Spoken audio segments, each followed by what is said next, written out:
Hello guys and welcome back to the Law on Obligations and Contract series. So nandito na tayo sa part 2 ng ating Extinguishment of Obligations.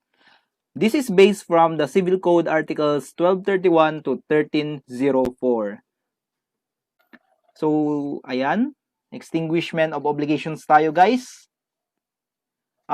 Yung first part, na-release natin kahapon. That is the payment or performance from Articles 1232 to 1251. So for this video, we have the second part which will cover special modes of payment, loss of the thing, condonation, and confusion. So those are based from Articles 1252 to 1277. Okay, so kunin ko lang yung highlighter ko. Okay, so ayan. Ito tayo ngayon. So part 2 tayo ngayon. And hopefully tomorrow, tomorrow ma-release natin yung part 3 which will cover compensation and novation based on Articles 1278 to 1304. Okay, so let's start. Okay, what are the special modes of payment? So we have 4. We have number 1, application of payment. Number 2, dasion in payment. Number 3, payment by session. And number 4, tender of payment and consignation. Okay. So, unahin muna natin yung application of payment. So, ang ating first article dun sa application of payment is Article 1252. He who has various debts, okay, so various debt, ibig sabihin marami, of the same kind, in favor of one and the same creditor may declare at the time of making the payment to which of them the same must be applied, unless the party so stipulate or when the application of payment is made by the party for whose benefit the term has been constituted. Application shall not be made as to debts which are not yet due. Okay, so continued. I-flash muna natin yung mga related articles. So, if the debtor accepts the creditor a receipt in which an application of payment is made, the former cannot complain of the same unless there is a cause for invalidating the contract. Okay, Article 1253, if the debt produces interest, payment of the principal shall not be deemed to have been made until the interest have been recovered. So, ito yung actually ito yung principle behind the yung pag what do you call this, nag-amortize tayo ng mga notes, 'di ba? Or ng mga bonds, so whatsoever, every time na merong payment, ina-apply muna natin yun sa interest before the principal payment. Okay? So 1254, when the payment cannot be applied in accordance with the preceding rules, or if application cannot be inferred from other circumstances, the debt which is most onerous to the debtor among those due shall be deemed to have been satisfied. So explain natin ito mamaya. If the debt due are of the same nature and burden, the payment shall be made or applied to all of them proportionately. So, explain din natin yan mamaya kung ano yan. Okay, so ayan. Before tayo mag-start dun sa example natin, linawin natin yung mga different requisites in application of payment. So, by the way, ano nga ba muna ang application of payment? Inuulit ko, pag sinabi natin application of payment kasi, ito yung instance wherein meron kang pambayad, yun nga lang, yung pambayad mo, hindi po siya sapat para mabayaran lahat ng utang mo. So, take note, dapat meron kang 2 or more debts to the same creditor. Okay? So, nandito sa requisite natin, number 1, at least 2 debts are due. Okay? Para magkaroon ng application of payment. So, dapat meron kang at least 2 utang. Okay? Number 2, 1 debtor and 1 creditor only. Okay? Ibig sabihin, ikaw na debtor, ikaw yung may 2 utang dun sa nag-iisang creditor na yun. Okay? On the same creditor lang. Okay? Number 3, application of payment can be made only on debts that are due. Okay? Dapat nag-due na yung mga yan kasi hindi mo pwedeng applyan yan ng bayad if hindi pa siya nag-due. Okay? Number 4, payment cannot cover all debts due. Ibig sabihin, kulang yung pambayad mo, di ba? Yun nga yung sinasabi ko kanina. So, magkakaroon ng application of payment. Kasi, kung kaya naman palang bayaran lahat ng readily available cash mo, yung lahat ng utang mo. So, bakit pa tayo pipili ng babayaran, di ba? Kasi pwede namang babayaran lahat eh. So, yun yung pang-apat na requisite natin. Payment cannot cover all the debts due. Number 5, application of payment can be made only to debts of the same kind. So, mamaya explain natin yan dun sa example. Okay? Pero obviously, merong ano to, parang kumbaga, actually, common sense lang to number 5. So, ayan na natin yung example. Ito yung example natin. D is indebted to C.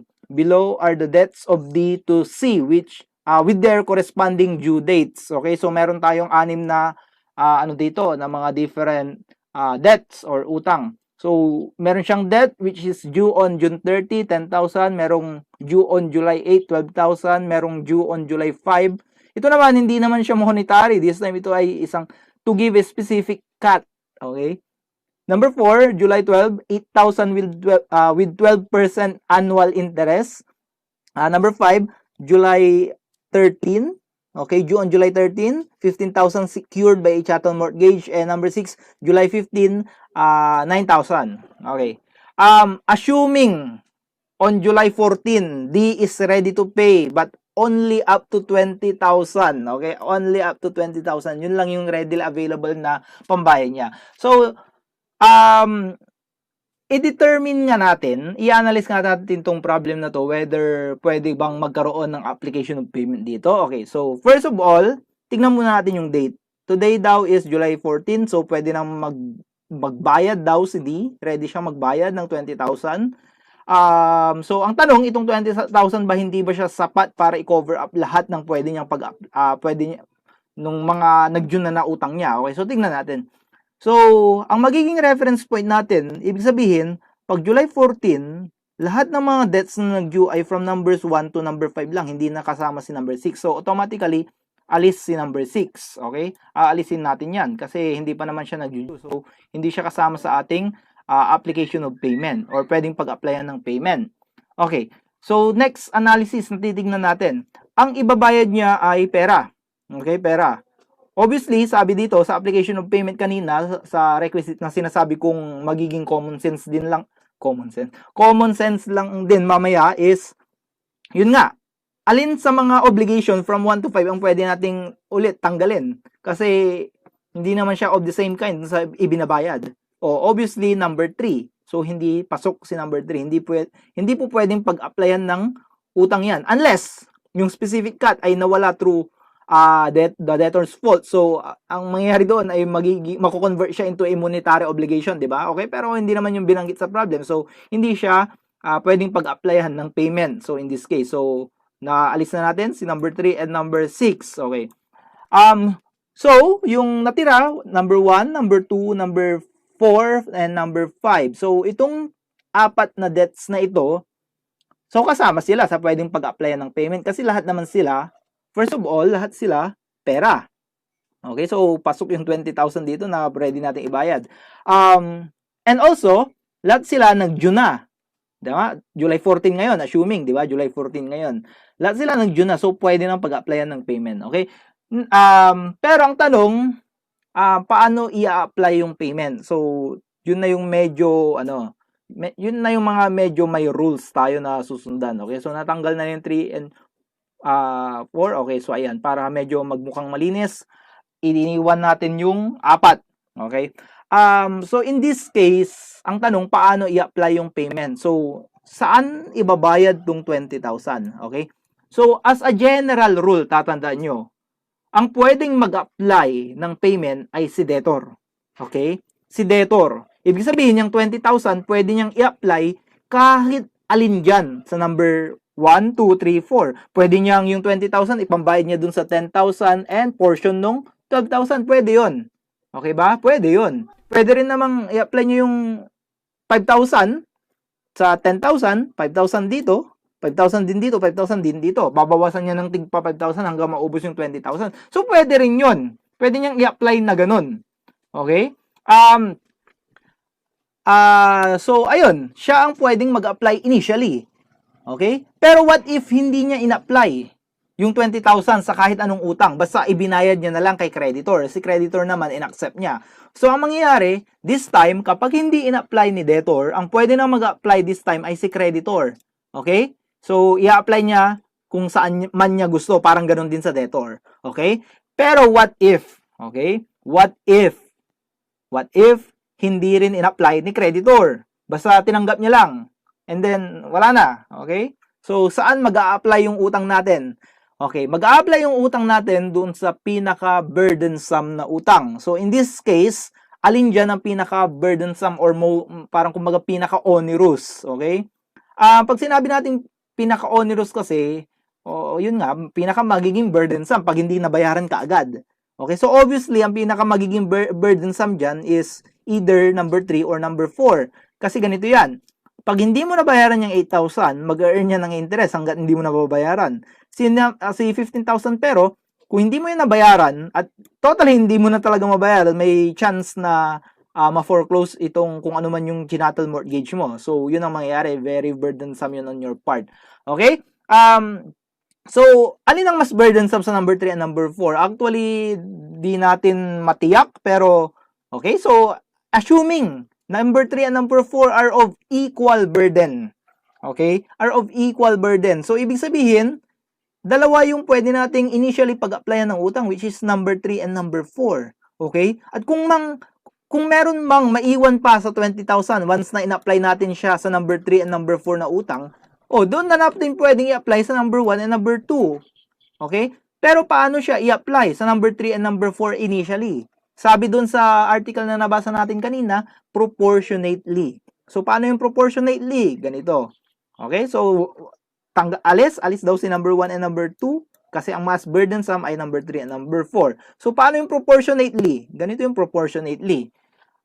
So, ito yung utang na due on July 12. Ito rin naman yung utang na due on July 13. So, kung mapapansin nyo, in-apply natin yung 20,000 proportionately. So, yung unang utang, 8,000 over 23,000. So, by the way, yung 23,000, nakuha po natin yan sa pamamagitan ng pag-a-add nung 8,000 plus 15,000. So, we come up with 23,000. So, 8,000 over 23,000 times 20,000. So, ito yun.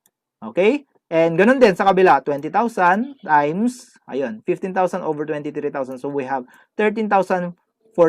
So, kung tinry nyo, para i-check kung tama yung napalabas natin, try nyo i-add si 6,957 sa 13,043. It will yield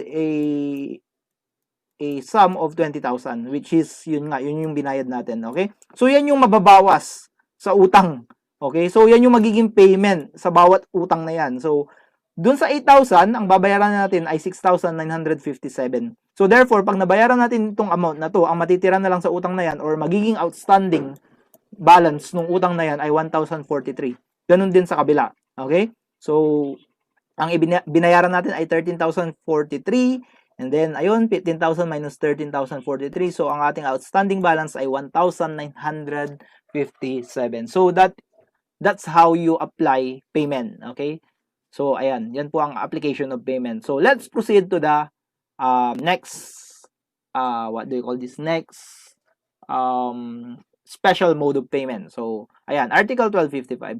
The debtor may cede or assign his property to his creditors in payment of his debt. So, by the way, this is, ito yung article related to payment by cession. So, this cession, unless there is a stipulation to the contrary, shall only release the debt from responsibility for the net proceeds of the thing assigned. The agreement which on the effect of the cession are made between the debtor and his creditor shall be governed by special law. So, wag nyo nang pansinin masyado yung last sentence. Okay, ayan.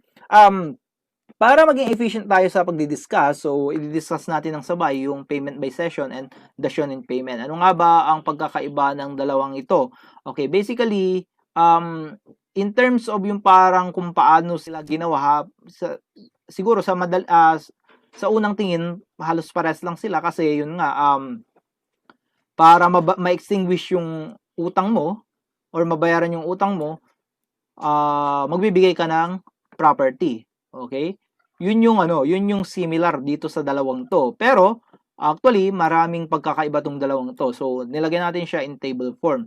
So, yung payment by session, pwede lang siyang gawin kapag insolvent yung debtor. Hindi po siya pwedeng gawin kapag hindi naman siya insolvent. Kasi, obviously, pwede naman niyang bayaran. Okay, via cash. So, no need to cede your properties. Okay? So, ayan. Pagdating naman sa dation in payment, it doesn't matter if the debtor is insolvent or or not or solvent, di ba? So it doesn't matter. Debtor may or may not be solvent. It doesn't matter. Pwede pa rin magkaroon ng dash in payment whether the debtor is solvent or insolvent. So ganun lang yun kasimple. Okay? Next na difference nila.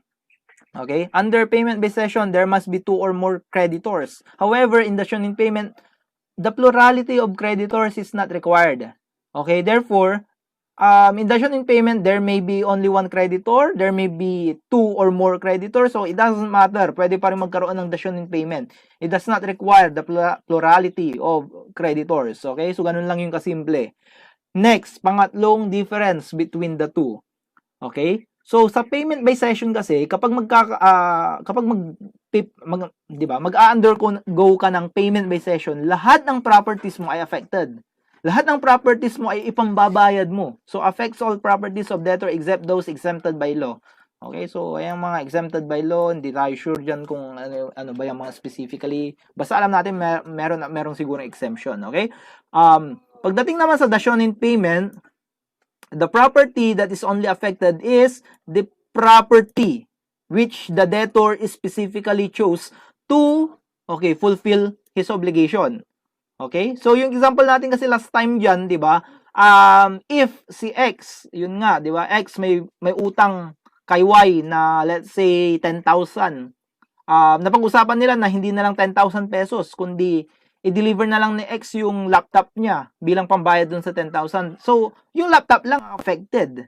Okay? In dash in payment. Kasi yun lang yung specifically pinili nung debtor bilang pambayad.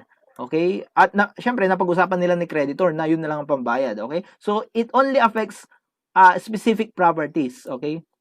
Unlike the payment by session na lahat ng properties, almost, di ba? Pero, syempre, may mga exemptions. Okay, next.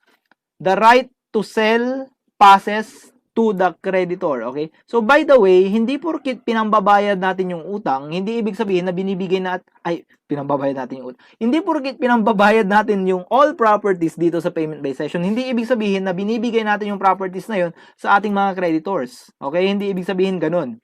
Ang binibigay lang natin is the right to sell. Okay? The right to sell those properties. Okay? So hindi pwedeng angkinin yung mga yun nung mga creditor. So required sila na ibenta yon, and then kung ano man yung maging proceeds doon sa gawin nilang sale doon sa mga properties na yun, yun yung ia-apply doon sa utang. However, in dash in payment, it is the ownership that passes to the creditor. Okay? So ibig sabihin kung ownership ang magpapasa sa creditor, si creditor meron siyang option whether to sell that specific property or not, or 'di ba? Itago niya na lang or ibenta niya. Mali mo tumubo pa siya. So pwede. Okay? It doesn't matter kasi basically siya na yung magiging bagong owner ng specific thing na yun. So wala na tayong pake kung ano man ang gawin niya doon. Okay? So last na pagkakaiba ng dalawa. So under payment based session, obligation is extinguished up to the extent only of the proceeds from the property. So ganito yan. Hindi porkit sinid mo lahat or inassign mo lahat or binigay mo lahat ng properties mo, okay? Or binigay mo yung right to sell your properties, hindi ibig sabihin na wala ka ng utang. Depende pa yun kung magkano nila mabenta yung mga properties mo. Okay? So kung nabenta nila yun, okay? Kapag nabenta nila yun ng mas mababa pa doon sa utang mo, ibig sabihin may utang ka pa rin, which is yun yung deficiency, di ba? So for example, ang utang mo 1 million, pero nabenta nila yung mga properties mo for only 800,000. So may utang ka pa rin na 200,000. Okay? So yun. However, in dash in payment, yun nga, kasi ang tinatransfer mo ay ownership, so it doesn't matter kung ibebenta nyo yun or hindi. Actually, it doesn't matter kung sakali binenta nyo man, mas mataas yung nakuha niya, o di okay. Di ba? Maganda para kay creditor yun, tumubo siya. Pero what if si creditor binenta niya yung example natin kanina, binenta niya yung laptop. Ang na-realize niya lang is 5,000. Okay? Walang gustong bumili for 10,000. So pwede niya bang singilin yung deficiency na 5,000 ulit from the debtor? The answer is no, kasi from the moment na inaccept niya yung laptop as a payment, so that is the shown in payment, extinguish na yung obligation ni debtor. So, hindi na siya pwedeng balikan. So, dito sabi natin, obligation is fully extinguished regardless of the existence of deficiency in proceeds from the property. Furthermore, the creditor is not required to sell the property actually, di ba? Okay, so ayan. Yan yung difference ng payment by cession and dation in payment. Okay? So ayan, wag niyong kakalimutan po yung table na yan. So next, we will go now to the tender of payment and consignation. So what is tender of payment? Ayan, meron tayong example, meron tayong definition dyan. This is the act of the debtor showing intention of complying with his obligation. So in this section, tender of payment is valid. Okay, magkakaroon lang ng valid tender of payment. Therefore, pwede tayo mag-proceed sa consignation. If you are tendering a legal tender. So, what is legal tender? So, ayan. Legal tender, these are bills and coins issued by the Bangko Sentral ng Pilipinas or BSP. So, actually, hindi porket, okay, again, may rules tayo dyan. Okay? Kapag ang utang mo ay, let's say, 1 million. Okay? Kapag ang utang mo ay 1 million, grabe naman, nababayaran mo siya via coins, di ba? So, piso, 5 piso, 10 peso, or much more centavos na 1 million. So, grabe naman yun. Hindi ko alam kung gaano kadami yun. Okay? So, in that case, ayan, merong nirelease na guidelines yung ito, BSP. So, BSP Circular number 537 series of 2006. So, kapag ang utang natin ay, let's say, up to 100 pesos lang, okay lang na magbayad tayo ng centavos. So, medyo, although siguro medyo mabigat pa rin yun, pero, at least, kayang-kayang buhatin pa rin, di ba? Kapag ibabayad mo yun. So, pag sinabi kasi nating legal tender, ito yung ibabayad mo na hindi nila pwedeng tanggihan. Okay? Kasi kapag kunwari, nagbayad ka ng cheque, binabayad mo cheque, pwede pa nilang tanggihan yun kasi hindi yun legal tender. Okay, hindi legal tender ang cheque. Kahit na anong klaseng cheque pa yan. Kahit na manager's check pa yan or whatsoever. Okay, so ang legal tender ay yung pera. Okay, so ayan, kapag ang utang mo ay 100 pesos, up to 100 pesos, okay lang na magbayad ng centavos. Pero kung lumampas na yan ng 100 pesos, ayan, wag naman na puro centavos. Dagdagan mo na ng piso, 5 piso, 10 piso. Okay, and again, kapag piso, 5 piso, 10 piso, ano yan, may limit pa rin yan, up to 1,000 pesos. Okay, so ayan. Okay. Pero paano kung utang mo more than 1,000 pesos? So, ang magiging option mo na lang ay magbayad using perang papel. Okay? So, ayan. Kapag may utang kang 1 million, ibayad mo, tigbe 20. So, marami pa rin yun actually. Okay? Tigbe 20. Okay? So, pwede yun. Unlimited amount. Okay? So, yun yung legal tender natin. Pag sinabi nating legal tender, yun yung currency or yun yung what do you call this, instrument na pwede mong i-compel si creditor na i-accept. Dahil kung hindi man niya yun in-accept, syempre magkakaroon ng mora accipendi sa kanyang part, di ba? Magkakaroon ng delay on his part. As long as syempre nag-comply ka rin sa tamang procedure sa payment. Okay? So, ayan. So, tender of payment. So, now, let's go to consignation. What is consignation? So, yung consignation, dinefine po siya ng Article 1258. So, this is made by depositing the things due at the disposal of judicial authority, before whom the tender of payment shall be proved in a proper case and the announcement of the consignation in other cases. So, ayan. Ano ba yan? Okay.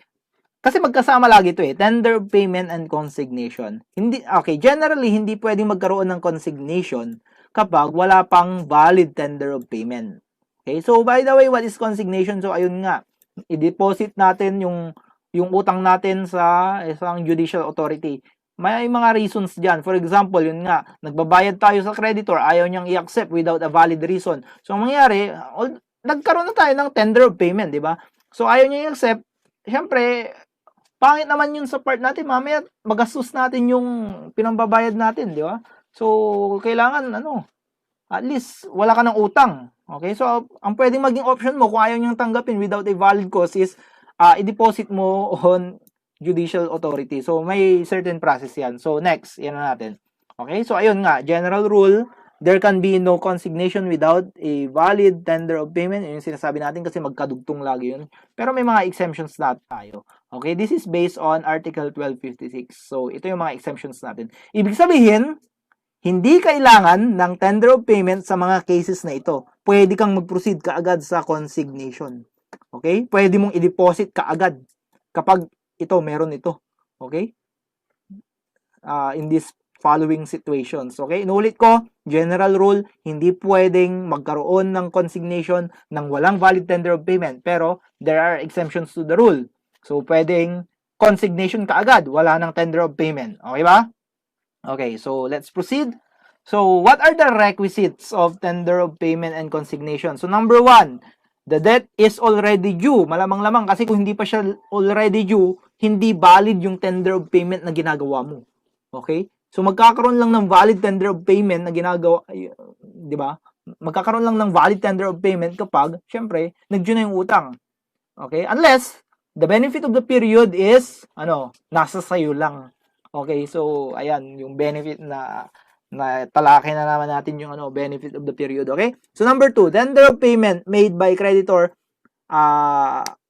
but creditor refuses to accept payment without valid cause. So ayun, nag-tender of payment na tayo pero hindi tinanggap ng creditor without a valid cause. Okay? So ang mangyayari is yun nga. At least ginawa na natin yung part natin. In-attempt nating magbayad. Okay? Magbayad. Pero, hindi niya in-accept. So, ayun. Pwede na tayong mag-proceed sa consignation. Pero, before that, okay, this is required. Inuulit ko, before that, ito kasi yung number 4. Ito yung actual consignation. Before number 4, may number 3. Okay? So, notice of consignation must be given to interested person. So, last time na pag-aralan natin kung ano yung mga interested person. Yan yung mga guarantor, surety, sino pa ba, o yung mga preferred creditors or whatsoever, yung mga owners of securities. So, ayan. Itong rule na to sa number 3, mababasa nyo yan sa Article 1257. So, inuulit ko, required po yung number 3. Dapat ibigay mo yung notice. Magbigay ka muna ng notice sa mga interested persons. Okay? Kasi kung hindi mo yan ginawa, okay, invalid yung gagawin mong consignation sa number 4. Okay? So, number 4 is the actual consignation. So, pupunta ka sa isang court, tapos yun nga, i-deposit mo yung pera. Okay? Tapos, syempre, doon, siguro may procedure doon, may tamang procedure doon, wherein tatanungin ka nila, nagkaroon ka na ba ng tender of payment? Syempre, yung burden of proof, nasa sayo. Okay? Hindi rin siguro ganun yun basta-basta. So, marami kang kailangang fill upon or whatsoever. Hindi ko pa naman nasubukan yan, number 4. Okay? So, yung number 4, yun yung actual consignation. So, this is based from Article 1258, paragraph 1. Okay. So, next, number 5. Okay. After mong ma-deposit sa court, so, cleared ka na. After mong ma-deposit sa court, number 5. Again, magbibigay tayo ng notice. Notice must be given to interested person that the consignation was made. Okay? Was made. Okay? Una, so, dalawang required natin dito, 3 and 5. Okay? Bago mo i-deposit, magbigay ka ng notice. Tapos, after mo ma-deposit, magbigay ka ulit ng notice na deposit na. So, that is based on Article 1258, paragraph 2. So, yun yung mga requisites. Or pwede, it's safe to say na ito yung parang kumbaga process ng tender of payment and consignation. Okay? So, next, Article 1259. So, this is still part of tender of payment and consignation. So, the expenses of consignation, when properly made, yun yung number 4 na step natin, shall be charged against the debtor. So, ang mangyayari, kung i-claim na ni creditor doon sa specific court na yun na pinagdepositahan natin, bawas na yung makukuha niya. Siyempre, ibabawas na yung mga expenses, di ba? Administrative expenses. Okay? So, next, Article 1260. What is Article 1260? Medyo mahaba. Once the consignation has been duly made, the debtor may ask the judge to order the cancellation of the obligation. So, ayan. Ibig sabihin, hindi porket na-consignate mo na, automatically, okay? Automatically, extinguish na yung obligation mo. Actually, may choice ka pa rin kasi na kunin. Di ba? May kunin, bawiin yung dineposit. Ayun, i-withdraw. Nasa pala, second paragraph. Okay, so ayan. Before the creditor has accepted the consignation or before judicial declaration that the consignation has been properly made, the debtor may withdraw the thing or the sum deposited, allowing the obligation to remain in force. So, mabubuhay yung obligation niya.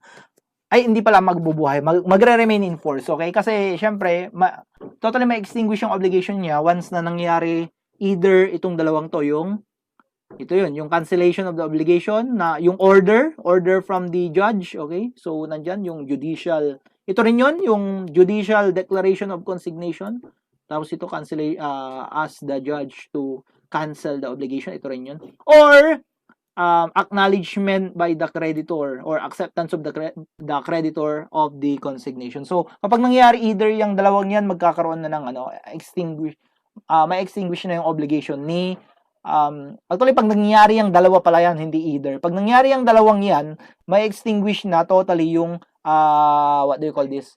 May extinguish na totally yung obligation ni debtor. Okay, so inulit ko pag nangyari yung dalawang yan. Kasi pag either sa dalawang yan, hindi pa tapos, for example, nagbigay na ng nagkaroon na ng judicial declaration that the consignation has been properly made. Hindi ibig sabihin pero hindi pa ina-accept ni creditor yung consignation, hindi pa siya kumbaga actually at that moment, oo, extinguish na siya, pero pwede pang ma-withdraw. Okay? Pwede pang ma-withdraw. Okay? Pwede pang ma-withdraw.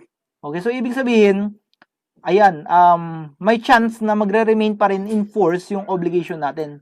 Okay? Or, di ba, yung kabaliktaran naman na scenario wherein, in-accept na ni creditor yung consignation, pero, okay, hindi pa nagkakaroon ng declaration that the consignation has been properly made by the judge. Okay? So, ayun. Yun ang mangyayari dyan. Okay? So, pwede pang ma-withdraw. Okay? Pero ang tanong, okay? Ito ang tanong. What if nangyari na tong dalawang to? In-accept na ng creditor yung consignation, at the same time, nagkaroon na rin ng declaration of the consignation na ito ay properly made. Pwede pa rin bang ma-withdraw? Okay? Pwede pa rin bang ma-withdraw? Kasi hindi ibig sabihin na in-accept na ni creditor yung consignation is kinlaim niya na yung nakadeposit. Hindi ibig sabihin, di ba? Ang tanong, pwede pa rin bang ma-withdraw ni debtor yung what do you call this? Yung dineposit niya. The answer is okay, nandito sa Article 1261. If the consignation has been made, the creditor should authorize. Okay. So, ito lang yung kailangan. So, kapag nangyari na yung dalawang yun, yung declaration na yung consignation has been properly made and the acceptance of the creditor of the consignation, pwede niya pa rin ma-withdraw kapag ito ay inauthorize ni creditor. Okay? Kapag ito ay inauthorize, inuulit ko, kapag ito ay inauthorize ni creditor. Okay? However, si creditor, malulus niya every preference doon sa utang na yun. Nandito, nakasulat. Okay? Anong ibig sabihin nun? So, for example, yung utang na yun, merong security or merong guarantor. Okay? Lahat ng mga yun, mawawala na. Simpleng utang na lang siya na walang security. So ayun. Kasi hinayaan niya Parang kumbaga, chance na yun nung mga persons interested in the fulfillment of the obligation na mawalan na sila ng liability. Kasi, syempre, subsidiarily liable sila dun sa utang na yun. So, chance na sana yun na mawalan sila ng liability. However, si creditor, inauthorize niya. Okay? Inauthorize niya si debtor na i-withdraw yung nakadeposit. Thereby, parang kumbaga hinayaan niya na ma-revive yung debt.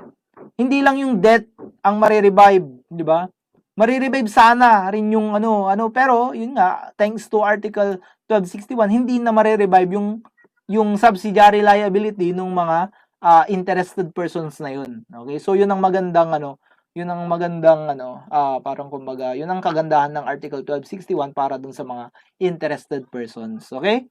So next, let's move on to the next type of or mode of extinguishment of obligation. So ang haba ng payment or performance. So that is our first mode of extinguishment of obligation. Pero wag kayong mag-alala, itong mga sumusunod maikli lang tong mga to, and most of them halos na-discuss na natin especially itong loss of the thing, di ba? Na-discuss na natin to most of this dun sa nature and effects of obligation. Okay, so pag loss of the thing, inuulit ko, yun nga, nag-a-apply to sa isang nag-a-apply to sa mga obligation to give a specific thing wherein the loss of the thing is due to fortuitous event. So ayun.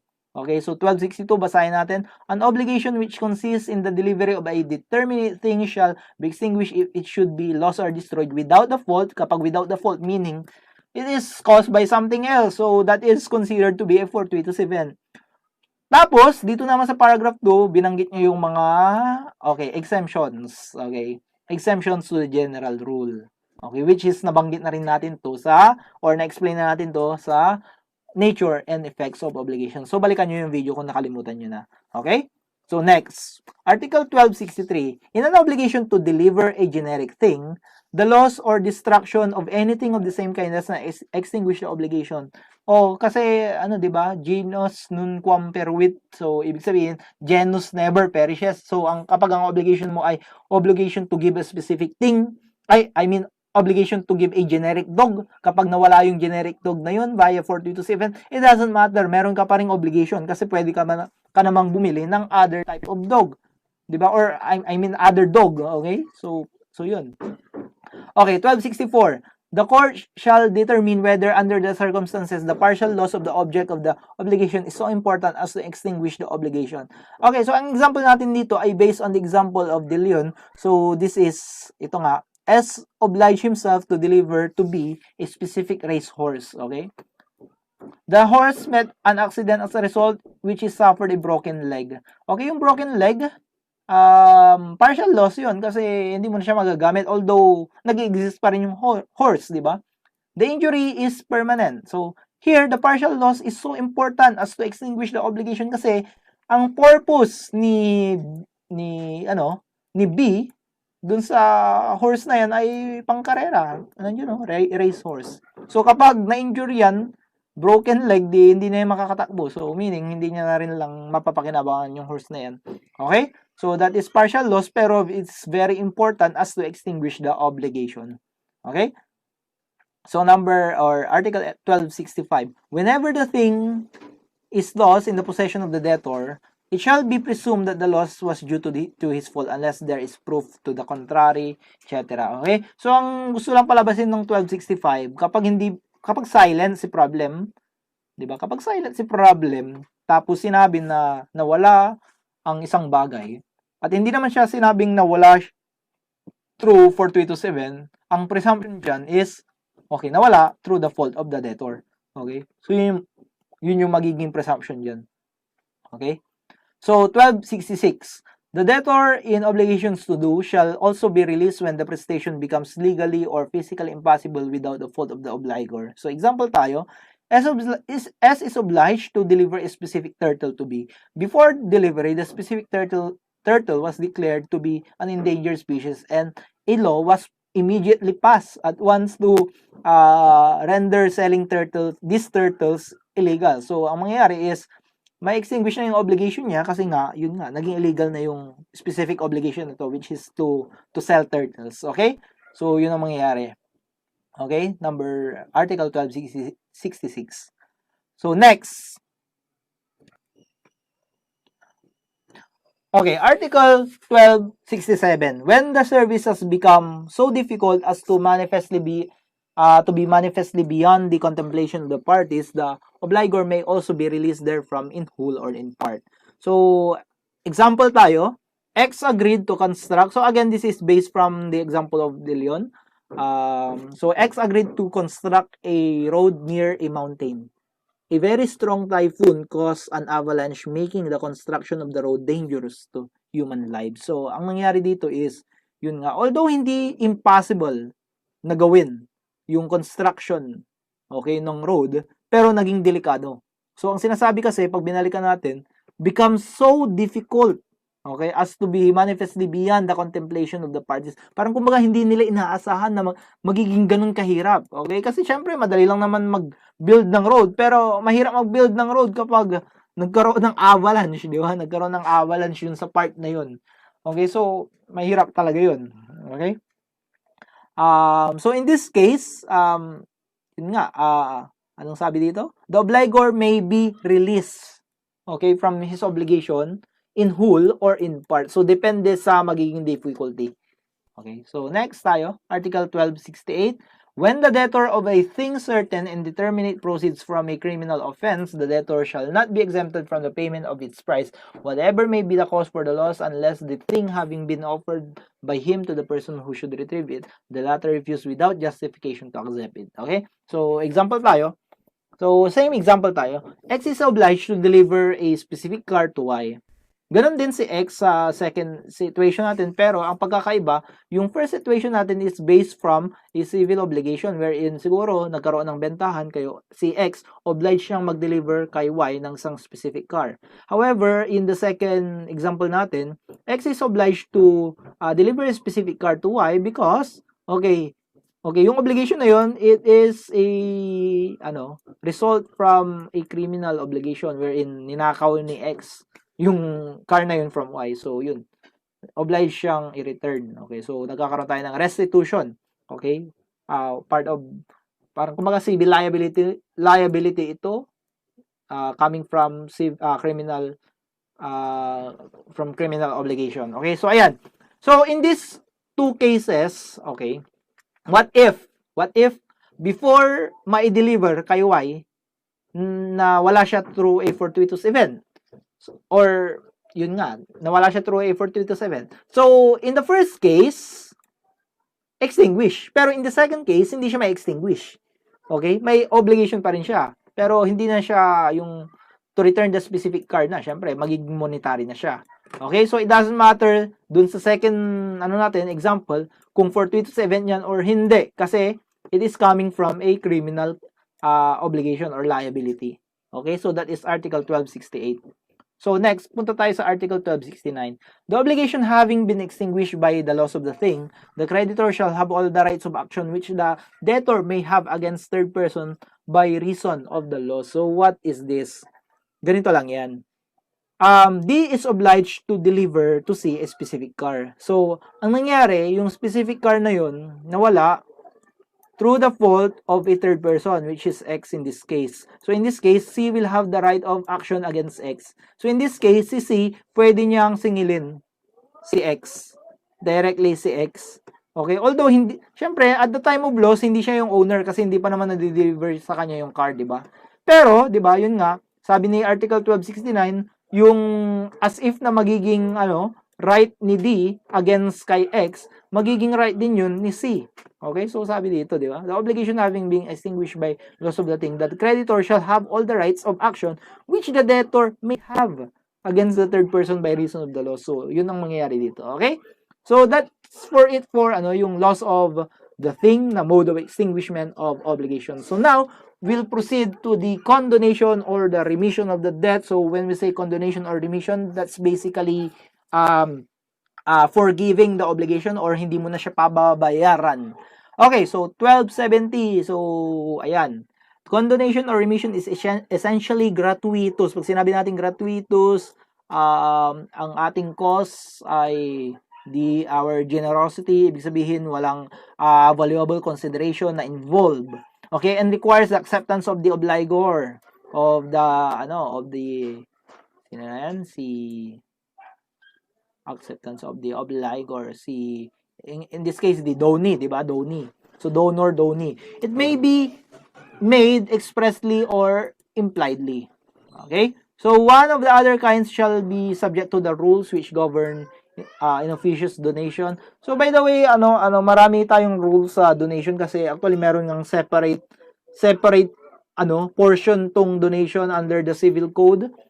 Pero hindi natin siya masyadong hindi na natin siya di-discuss masyado ngayon dahil pagdating natin ng contracts, titignan natin yung mga different forms ng donation. Okay? Or yung mga forms required para magkaroon ng valid donation.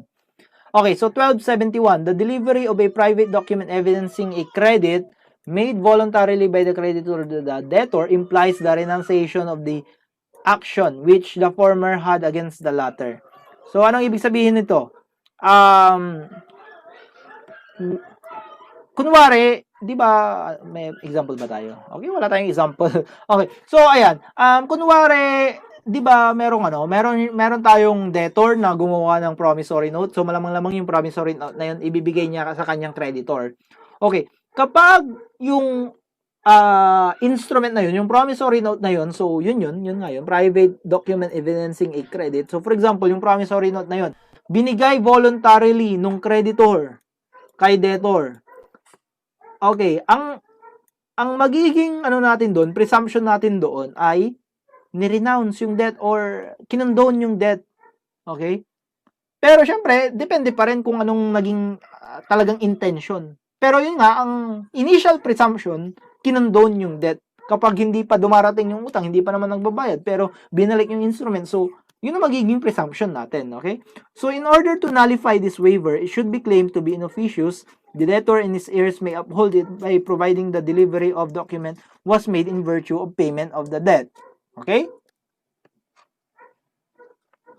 Okay? So, 1272. Whenever the private document in which the debt appears is found in the possession of the debtor, it shall be presumed that the creditor delivered it voluntarily unless the contrary is proved. So, somewhat related dun sa Article 1271, pero this time, kapag nakita lang na nasa possession ni debtor. So, ang presumption doon, binigay siya ni creditor, yun nga, ang purpose ay makondone yung debt. Pero yun nga, inulit natin, unless the contrary is proved.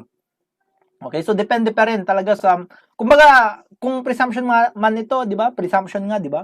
Rebuttable presumption lang to. Ibig sabihin, kapag meron tayong evidence na mapapatunayan na hindi naman talaga siya ganun, hindi ganun yung naging intention, so ayun, marerebat itong presumption na to. Okay? So next, Article 1273. The renunciation of the principal debt shall extinguish the accessory obligations, but the waiver of the latter shall leave the former in force. So what is this? Article 1273, so ito yung mga examples natin.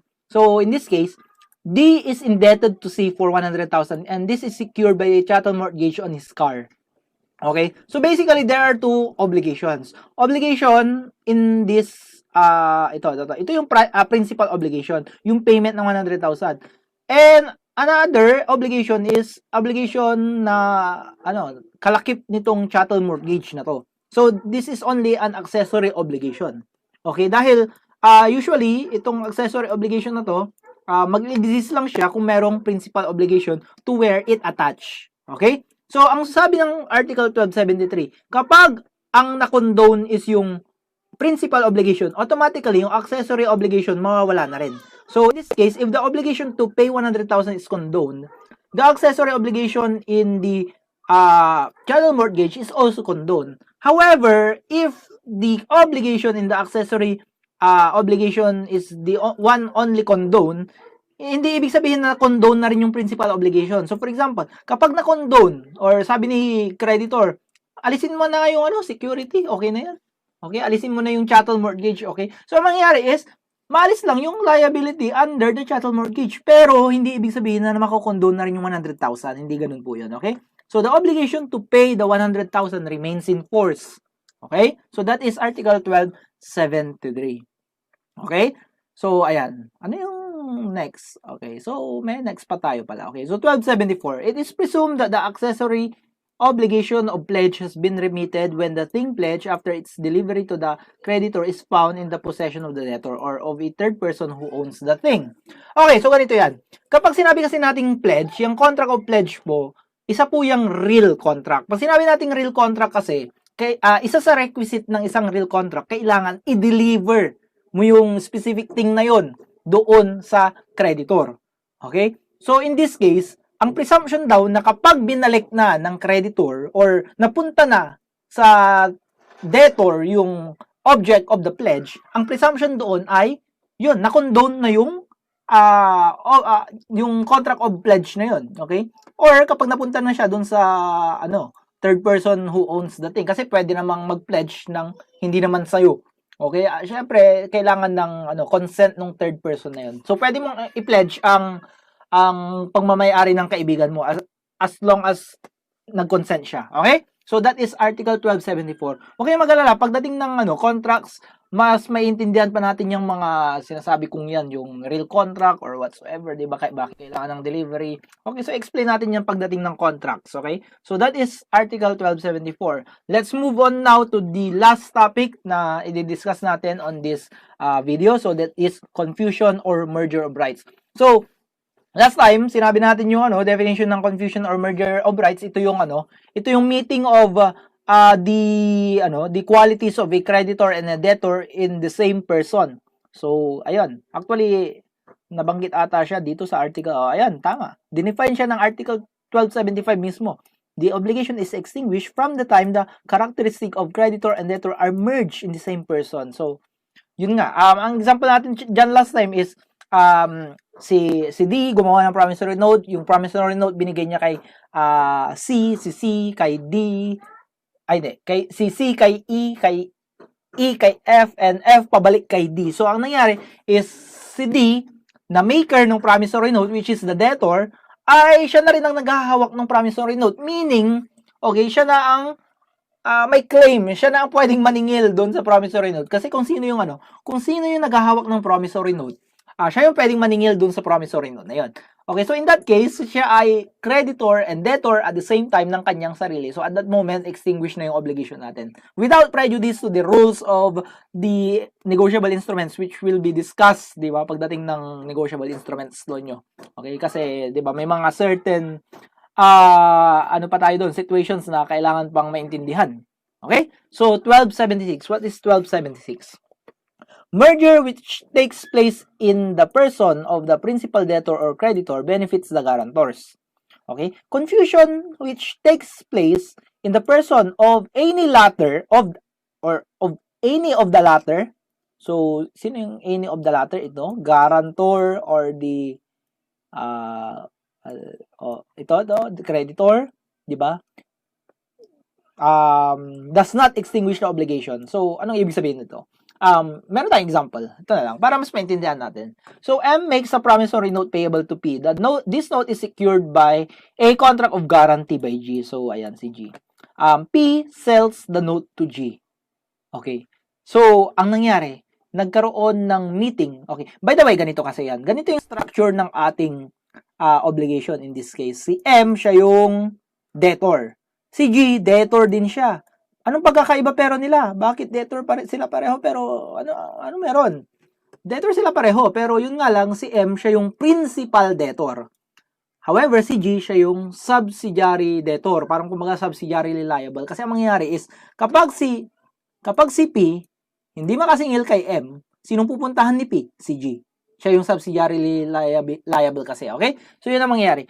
Kapag nagkaroon ng meeting of the characteristic of a creditor and of a subsidiary debtor in one person, hindi po may extinguish yung obligation. Yun yung sinasabi ng Article 1276.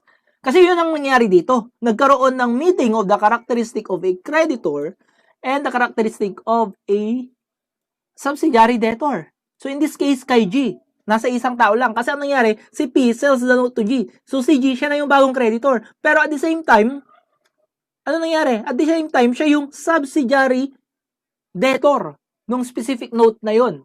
So, ang effect nun, hindi po ma-extinguish yung obligation. Alam nyo kung ano ma-extinguish? Yung guarantee lang. Yung guarantee, contract of guarantee. Okay? So, ang mangyayari, ayun, rather, G will be the new creditor of M. So, si M may utang pa rin na kung magkano man yung yung amount dun sa note na yan. Okay? So, yun yung magiging interpretation natin dito sa Article 1276. Ito yung example natin. Okay? So, next. Pang ilan to? Okay, so, okay, mukhang ito na yung last article natin for this video. So, Article 1277.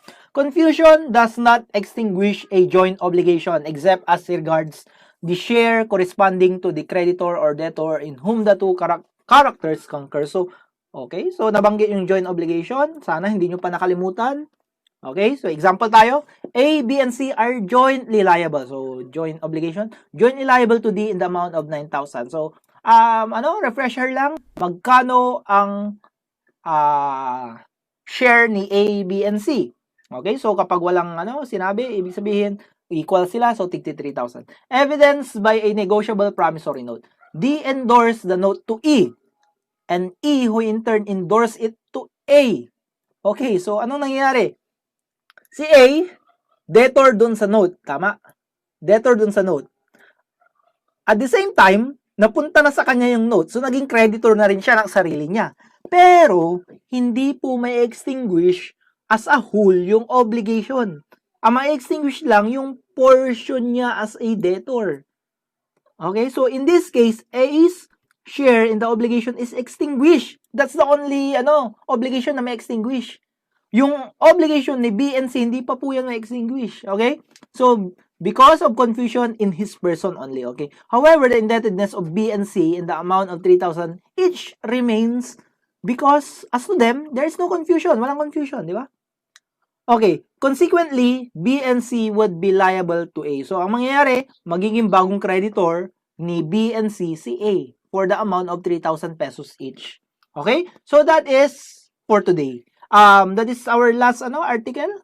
And nandito na nga tayo sa part 3, covering compensation and novation. So, from articles 1278 to 1304. Okay, so let's start with compensation. Last time, nabanggit natin na there are different types of compensation. So, nandyan nga siya, 1, 2, 3, and 4. First, we have the legal compensation. Second, the conventional. Third, facultative. And lastly, the judicial compensation. So, explain natin in detail yung mga yan. Unahin muna natin yung legal compensation. Pag sinabi natin legal compensation, ito yung compensation that takes effect by operation of law and extinguishes both debts, okay, to the concurrent amount, even though the creditors and debtors are not aware of the compensation. So, it happens automatically. It doesn't require the consent of either the debtor or creditors tulad ng nasabi natin. So, this is based from Article 1290. So, ayan. Article 1278, compensation. So, ito yung general definition naman ng compensation. Okay? Regardless of what type. Ito yung Article 1278. Pero yun nga, yung Article 1290 na tinignan natin kanina, ito yung legal compensation. Okay? So, ayan. Ano nga ba yung mga different requisites ng legal compensation? So, nandito, in order that compensation may be proper. So, remind ko lang, although hindi binanggit specifically kung anong type ng compensation ito, ang tinutukoy na compensation dito is yung legal compensation. Okay? So, it is necessary. Okay? So, nandiyan yung word na necessary. So, ibig sabihin, dapat ma-meet nyo itong mga requisites na to. So, number 1, each one of the obligors be principally bound and that he be at the same time a principal creditor of the other. So, mamaya explain natin yan. May example pa tayo dyan. That both debts consist in a sum of money, or if the things due are consumable, they be of the same kind and also of the same quality if the latter has been stated. Okay? Number 3, the two debts are or be due. Number 4, they be liquidated and demandable. And lastly, that neither not over neither of them there be any retention or controversy. Commenced by third person and communicated in due time to the creditor. So, isa-isayin natin. Umpisahan natin dun sa una, yung yan. Okay? So, ito yun. Ito yung number 1. That each one of the obligors be principally bound principally and that he be at the same time a principal creditor of the other. So, ayan. Ito yung example natin. Okay? So, nandito, D is indebted to C daw. At the same time, okay, G is the guarantor of this indebtedness. Itong D is indebted to C, di ba? So, assuming C is also indebted to G. Okay, so this time si G naman ang merong claim against kay C. So, is there a legal compensation between G and C? Yun ang tanong ng problem natin. The answer is no. There will be no legal compensation. Bakit? Dahil sa first requirement natin, each parties must be bound principally. So, what do we mean by bound principally? So, ito, i-illustrate na natin. So, kung mapapansin nyo, meron tayong dalawang lumabas dito. So, si C daw ay principally liable kay G. However, si G is only subsidiarily liable to C. So, bakit natin nasabing subsidiarily liable lang siya? Okay? Dahil, malamang-lamang, dahil hindi siya principally liable. Dahil ang definition ng principally liable, ikaw mismo yung may utang. Pero in the case of G, secondarily liable lang siya or subsidiarily liable lang siya. Ibig sabihin, magiging liable lang siya if hindi nakakolekt si C kay D. So, yun ang silbi ng guarantor, di ba?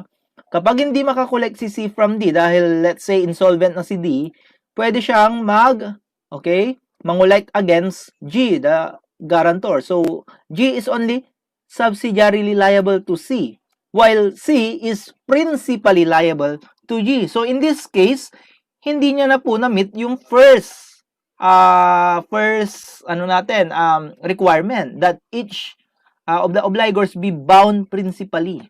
Okay? So, yan yung ibig sabihin ng bound principally. Okay? So, next.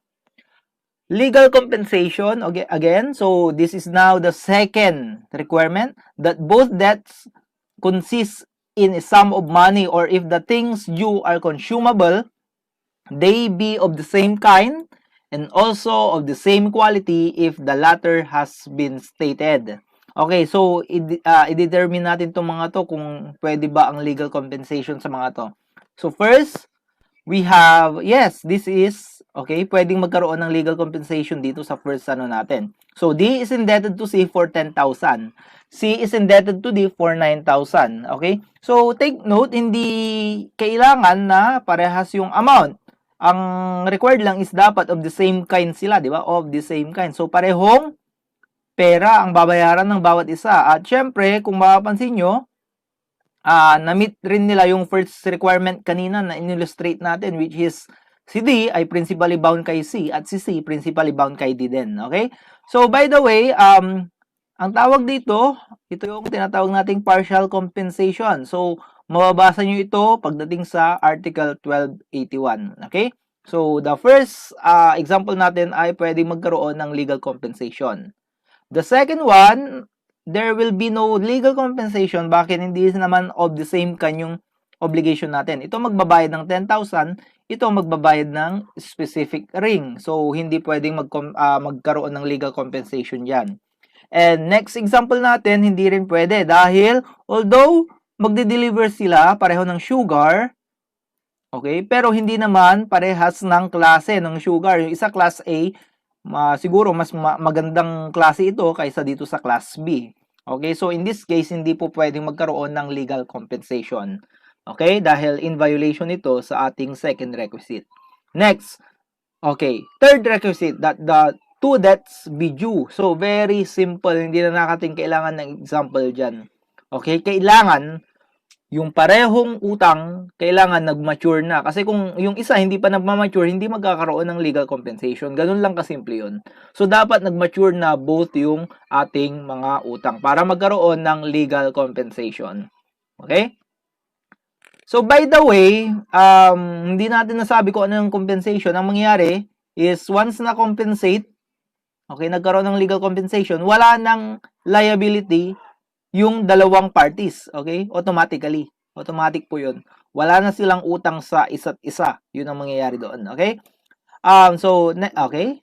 Next, pang-apat. So, this is the fourth requirement. They be liquidated and demandable. So, what do we mean by liquidated? Pag sinabi natin liquidated, na-determine na natin yung amount. Okay? So, in this case, tignan natin.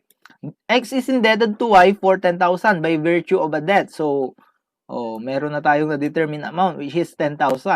On the other hand, Y is also indebted to X by virtue of a court case, and the amount is not yet determined. So, in this case, hindi pa pwede magkaroon ng legal compensation by the very simple reason na hindi pa liquidated yung isang debt. Hindi determined pa lang. Malamang kung hindi pa siya liquidated, hindi pa rin siya demandable.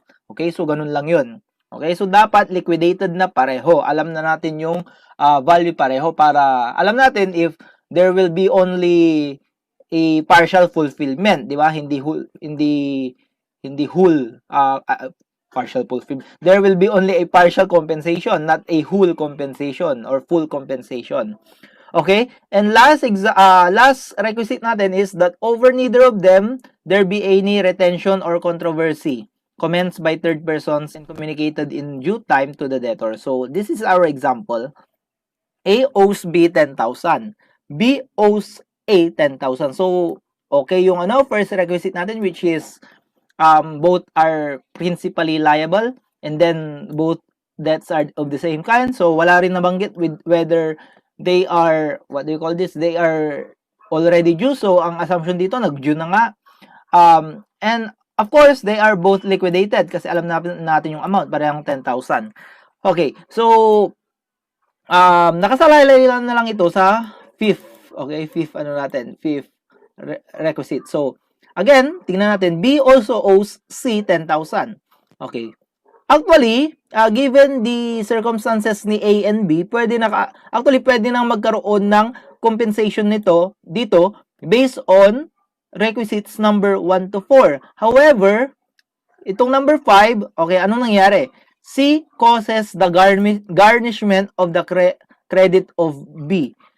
Ang nangyari, okay, si C nag-ano ng garnishment. So, kung ano man yung garnishment, i-search na lang natin. Pero, ang naging result ng garnishment ay, kailangan bayaran muna ni B yung utang niya kay C. So, in this case, si B, kapag nagbayad siya kay C, anong mangyayari?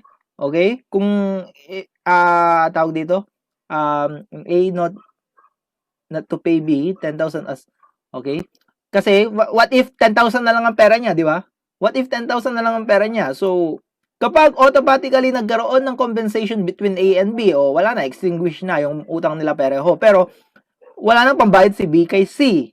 If 10,000 na lang yung pera niya. So, yun ang tinitingnan natin dito. So, in this case, hindi pa magkakaroon ng legal compensation dahil merong pang controversy na kinomens ng third person. At yung third person na yun, sa perspective ni A and B ay si C.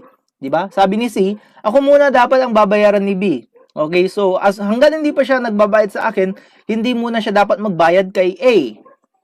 Okay, so ganun yun. So, kung wala pang karapatan magbayad si B kay A, ibig sabihin, hindi pa pwedeng magkaroon ng legal compensation between A and B dahil hindi pa pwedeng ma-extinguish yung utang ni B kay A. So, ganun lang kasimple yun. Okay? So, in this case, hindi pa pwedeng magkaroon ng legal compensation. That is number 5 or our fifth requisite under legal compensation. Okay, next, Article 1280. What is Article 1280? Anong sinasabi dito?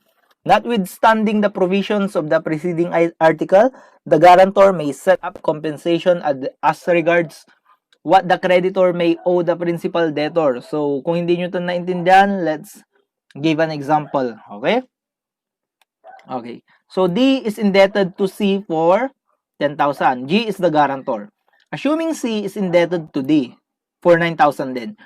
Is there a legal... Okay, so, burahin natin to. Kinapi-paste ulit. Hindi natin natanggal kanina. Okay, so, alisin natin yan. Mali yan. Okay? So, period lang dito. Period. D is indebted to C for 10,000. G is the guarantor. Assuming C is indebted to D then for 9,000. Okay?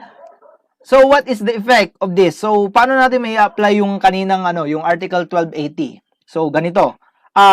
If D fails to pay, ano magiging nun? Anong magiging effect nun? Ang magiging effect nun is, ayun, papasok na ang trabaho ni guarantor. Siya na ang pwedeng singilin ni C. Okay? Ang nangyari kasi, hindi makapagbayad si D kay C because of insolvency. So, C will have the right to go against G. So, that's how guarantee works. Okay ba? Tatandaan nyo yan.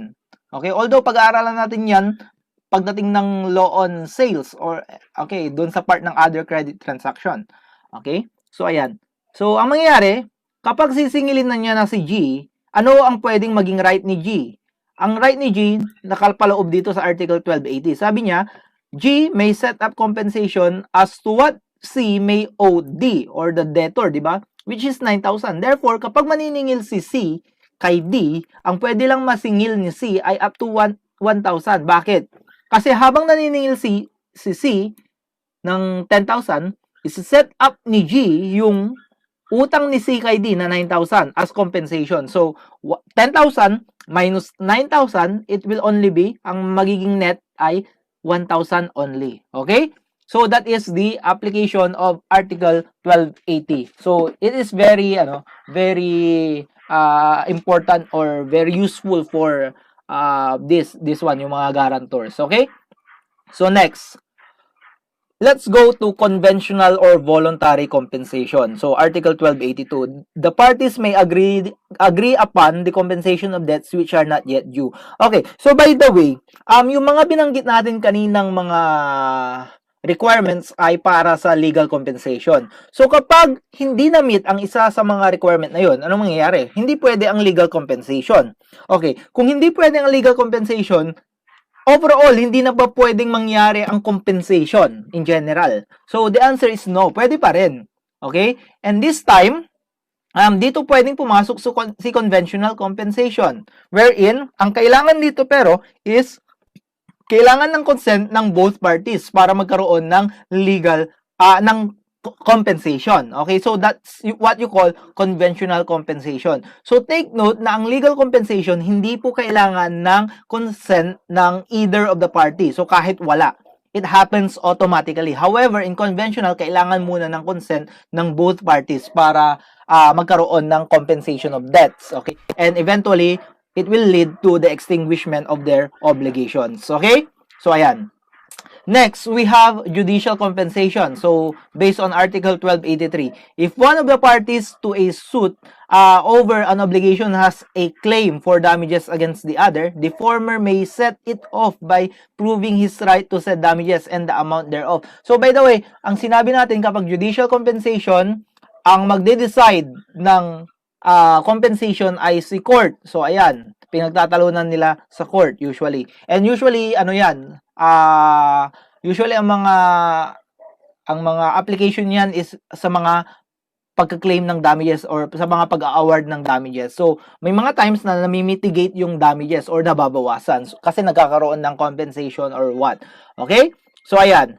Now, let's go to the last type of compensation. That is the facultative compensation. So, last time, nung in-introduce natin tong mga different modes of extinguishment of obligation, sabi natin, ang facultative compensation, kailangan ng consent nung party na pwedeng mag-compel ng compensation. Okay? So, yun yung facultative. Ibig sabihin, between two parties, isa lang ang pwedeng mag-compel ng compensation. Okay ba? Okay. So, ito yung mga examples natin ng facultative compensation. Number 1, based on Article 1287, paragraph 1. Number 2, based on Article 1287, paragraph 2. And number 3, based on Article 1288. So, one of the debts arise from a depositum or, deposit, contract of deposit, and or comodatum. Okay? Number 2 naman is yung claim for support due by gratuitous title. So, mamaya example natin yan. And lastly, yung tawag dito, obligation arising from penal offense. Okay? So, kung may ginawa kang criminal act. So, ayan, yung civil liability na nag-exist doon. Okay? So, ayan. Example muna, number 1. One of the debts arise from depositum or from obligations of a depositary or of a bailey and comodatum. So, siguro hindi nyo pa nagigets kung ano yan, depositum. So, contract of deposit. And ano yung bailey, yung usually ano ba yan? Yan ata yung pinahiram, di ba? Pinahiram. Bailor, tama. Bailor, nagpahiram. Okay, bailey, pinahiram. Okay, correct me if I'm wrong. Okay? So, ayan, example tayo. X is obliged to give Y a t-shirt. So, meron siyang obligation na magbigay ng t-shirt. Okay? Si X, naiwan niya yung t-shirt niya kay Y. So, ano mangyayari dito? Okay? Kapag in-acknowledge ni Y na naiwan nga yung t-shirt ni X, ang mangyayari, magkakaroon ng kontrata, which is a contract of deposit wherein si X, yun nga, habang hindi pa kinukuha ni X yung naiwan niyang t-shirt kay Y, may obligation si Y na syempre, wag parang kumbaga, wag gamitin, wag whatsoever, yung panatilihin sa tamang condition, whatsoever, parang ganoon, di ba? And kapag kinlaim na ni X, may obligation si Y na ibalik, okay, ibalik yung t-shirt kay X kasi naiwan niya lang yan, okay? So, ganito ang tanong, okay? Pwede bang sabihin ni Y na, okay, X, di ba meron kang obligation sa akin na bigyan mo ako ng t-shirt? Okay? At may naiwan kang t-shirt dito. Pwede bang yun na lang yun? Okay? Hindi. Actually, hindi siya nagtatanong. Yun na lang yun kukunin ko na lang to, sa akin na lang to. So, pwede ba yun? Pwede bang mag-claim ng compensation? Kasi basically, magkakaroon ng compensation doon di ba? Parang kumbaga, kapag pumayag si X, okay, ang tawag dito is, yun nga, wala na silang obligation pareho. Si X, hindi na magbibigay ng t-shirt. Si Y, hindi niya na rin kailangang ibalik yung t-shirt na yun, na naiwan, okay? So, pwede ba yun? Pwede bang i-compel ni Y si X na wag niya na lang kunin kasi yun na lang yung pambayad niya dun sa t-shirt na obligado siyang ibigay. Okay? So, pwede ba yun? The answer is no. Okay? Ang may consent dito actually is, or ang kailangan ng consent dito in this facultative compensation example ay si X. Okay? So, si X ang kailangan ng consent. Okay? So, kung hindi pumayag si X, wala. Okay? Pero kung pumayag si X, okay lang. Okay? So, this is a facultative compensation turn to conventional, di ba? Kapag pumayag si X, okay? Yun ang mangyayari. Okay? Pero what if si X mismo ang nagsabi na, Y, di ba naiwan ko yung t-shirt diyan sa'yo? Okay? At sinabi ko last time na bibigyan kita ng t-shirt. Okay, yan na lang yun. Wag mo na, hindi ko na lang kukunin. So, pwede yun. So, this is facultative compensation dahil yun nga, yung si X, siya yung pwede. Okay? Siya yung pwedeng mag-compel ng compensation. Si Y hindi pwede in this case. Okay? In a contract of deposit. So, next. Let's go to a contract of comodatum. So, ganun din. Okay? Same concept. Okay? Yung isa, hindi pwedeng mag-compel ng compensation. Yung isa lang ang pwede. So, in this case, hulaan nyo nga kung sino ang pwedeng mag-compel ng compensation. So, ang nangyari dito is, si X obliged to give Y a laptop. So, meron siyang obligation na magbigay ng laptop kay Y. And si X, nagpahiram ng laptop kay Y. So, this is basically a contract of comodatum. Okay, so ang tanong, pwede bang sabihin ni Y na, di ba, bibigyan mo akong laptop, yung pinahiram mo sa akin, yun na lang yun. Pwede ba yun? The answer is no. Dahil, again, in this situation, si X ang merong right to right of set off or right of compensation. So, in this case, yun nga, kapag pumayag si X, okay lang, di ba? Magkakaroon ng compensation. Pero kung hindi siya pumayag, hindi pwedeng ipilit ni Y. Okay? And ganun din, kapag si X ang tawag dito, kapag si X naman ang nagsabi na, di ba meron akong promise sa'yo na bibigyan kita ng laptop. Okay, yung pinahiram ko sa'yo, wag mo na lang ibalik. Yan na yun. So, pwede yun. Okay? Magkakaroon ng compensation doon dahil si X naman yung, kumbaga, kailangan ng consent dito sa facultative compensation na ito. Okay, next, let's go to the second example. Okay, up against a creditor who has a claim for support due by gratuitous title. So, what is this? Okay, guys, in this example, we have W is the ex-wife of H. So, basically, hiwalay na sila, nag-divorce na, or nagpa-annul. So, H was ordered by the court to give monthly support of 50,000 to W for their children. Okay, so, for their children. W is indebted to H. So, may utang si W kay H for 50,000 din. So, nagkataon. Assuming at a specific period of time, both the death of H, which is to give a monthly support of 50,000, and the death of W are due. Okay? So, ang tanong, in this case, sino ang pwedeng mag-compel ng compensation in this case? Okay? Ang pwedeng mag-compel ng compensation in this case is si wife. Okay? Si wife. Pwede yung sabihin na husband, or I mean ex-husband, wag mo na lang ipapadala yung monthly support mo na 50,000 dahil yun na lang yung pambayad ko dun sa utang ko. Okay? So, pwede yun. Pero, hindi pwedeng sabihin ni H na ex-wife, hindi na lang kita padadalahan ng 50,000 na support dahil meron ka pang utang sa akin na 50,000. So, yun na lang yung pambayad mo. Hindi niya pwedeng ipilit, i-compel yung ganung klaseng compensation. So, medyo unfair yung situation natin in this case. Pero, ganun talaga sa facultative compensation. Isang party lang ang, kumbaga, pwedeng mag-compel ng compensation. Okay?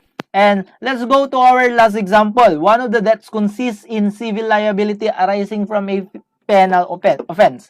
Okay, so example, X is indebted to Y for 100,000. Y attempted to kill X.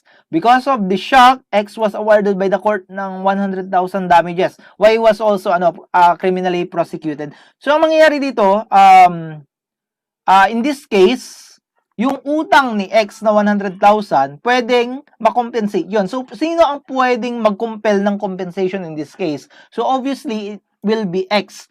So, si X, pwede niyang sabihin na, Y, habang kinakausap niya habang nakakulong, okay? So, Y, okay? Y. Kahit wag mo nang bayaran yung 100,000 na damages na inaward sa akin ng court, pero quits na tayo. Hindi ko na babayaran yung utang ko sa'yo. Okay? So, pwede yun. Actually, pwede yun. Pwede niyang i-compel yun. Pwedeng ipilit yun. However, hindi pwedeng ipilit nung kabilang party, which is si Y. Hindi niya pwedeng sabihin na, hindi ko na babayaran yung damages sa'yo kasi meron ka namang utang sa akin. Hindi pwede yun. Okay? So, ang pwede mag-compel in this case ay si X. Okay? So, tatandaan nyo yan. That is the different examples of facultative compensation. So, next, Article 1284. Anong application nitong Article 1284? When one or both debts are rescissible or voidable, they may be compensated against each other before they are judicially rescinded. Okay, so meron tayong example pala dito. A owes B 10,000. Subsequently, A through fraud was able to make B sign a promissory note that B is indebted to A for the same amount. So, the same amount na 10,000. So, nangyari dito, nagkaroon ng obligation, dati mayroon ng obligation si A to B na 10,000. Again, at nagkaroon din ng obligation din sino to? Si B kay A. Pero, through fraud, itong contract na to ay voidable. Ito, valid to. Ito, voidable. Okay? Kapag isa sa mga obligation ay voidable, pwede pa rin magkaroon ng compensation. So, yun ang sinabi dito eh. Okay, when one or both debts are rescissible or voidable, they may be compensated against each other before they are judicially rescinded or avoided. Okay? So, pagdating ng contracts kasi, mapag-aaralan nyo kung ano ba ang ibig sabihin ng mga voidable contracts, rescissible contract, or whatsoever. Okay? Pero for now, okay, theory lang muna tayo. Yun nga, pwede pa rin magkaroon ng compensation dito. Okay? Basically, generally, okay? So, 1284. Next, 1285. What is 1285? The debtor who has consented to the assignment of rights made by a creditor in favor of a third person cannot set up against the assignee the compensation which would pertain to him against the assigner unless the assigner was notified by the debtor at the same time he gave his consent that he reserved his right to the compensation. So, moving on, if the creditor communicated the cession to him but the debtor did not consent thereto, the latter may set up the compensation of the debts previous to the cession but not of subsequent ones. If the assignment is made without the knowledge of the debtor, he may set up the compensation of all credits prior to the same and also later ones until he had knowledge of the assignment. So, ito, i-summarize natin ito. This is compensation habang ina-assign yung mga debts, okay?